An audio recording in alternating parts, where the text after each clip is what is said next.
Un voyage gustatif au pays du soleil levant, l'essence même du Japon prend vie au restaurant The Niwaki, né il y a 1 an au Palais de la Plage sur l'avenue Princesse Grasse. Et si ici la passion se conjugue à tous les temps, la fraîcheur et la primeur tiennent également une place de choix.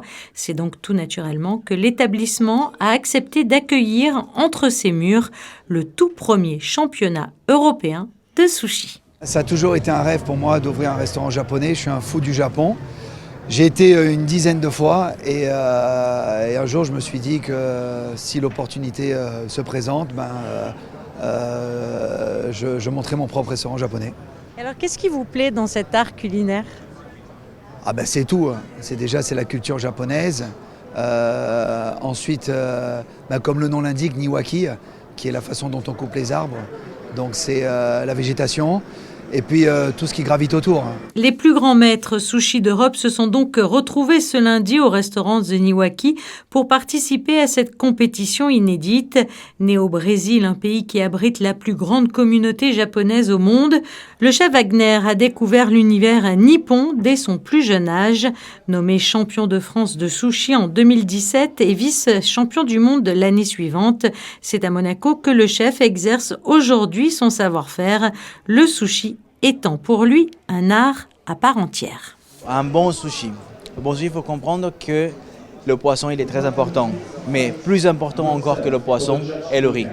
Parce que si le riz n'est pas bon, peu importe quel poisson vous mettez dessus, il ne sera pas adéquat, il n'y aura pas cette osmose entre le riz et le poisson. La température du riz elle est importante quand vous le servez. Il ne faut jamais manger un riz qui est froid. Parce que le froid vient figer donc les sucres qui sont dans le riz. Et quand vous le mangez, c'est quelque chose de lourd. Si vous avez un riz à toujours à la bonne température du corps, là, vous allez avoir vraiment quelque chose d'exceptionnel.